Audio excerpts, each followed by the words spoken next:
I'm Ariel DeBritz, and this is my informative speech number 2 for Speech 1315. These are my audience members, Amy Thibodeau and Virginia Foster.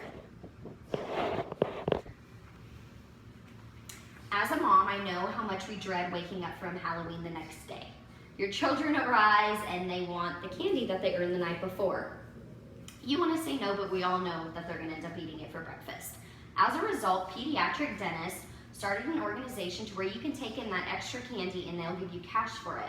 I know what you're thinking, what are dentists wanting to do with a bunch of candy? They actually take that candy and send it to our troops overseas. They started this initially to monitor obesity and also to stop cavities in young children. What branched off from starting at dentist's office ended up starting an operation called Operation Gratitude, ran by Caroline Blacksheik.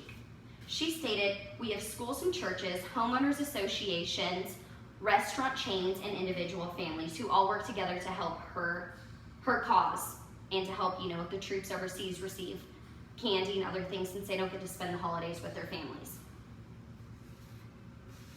Another young girl started a foundation in her New York high school. Her name was Hannah Marshall. She said, we wanted to reduce the amount of candy that students were eating. She didn't think she would have a good turnout, but was blown away by how many donations she actually got from her fellow high school students. Instead of sending this candy to the troops, she actually came together and sent the candy to sick children who weren't able to trick or treat with their families because they couldn't.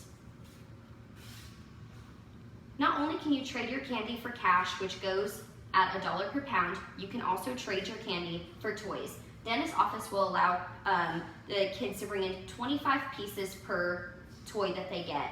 You can get things like stuffed animals, monster trucks, games, and little things like that. Operation Gratitude started with five staff members, grew to 10,000 volunteers, and last year they raised 760,000 pounds of candy to donate to our troops overseas.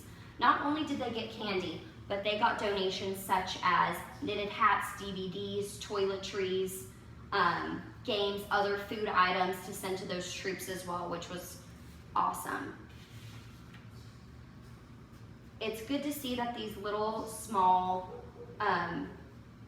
branches developed into something more, and now a nationwide community is coming together and sending more sick children candy and treats and helping our troops overseas who don't actually get to be there during the holiday season with their families.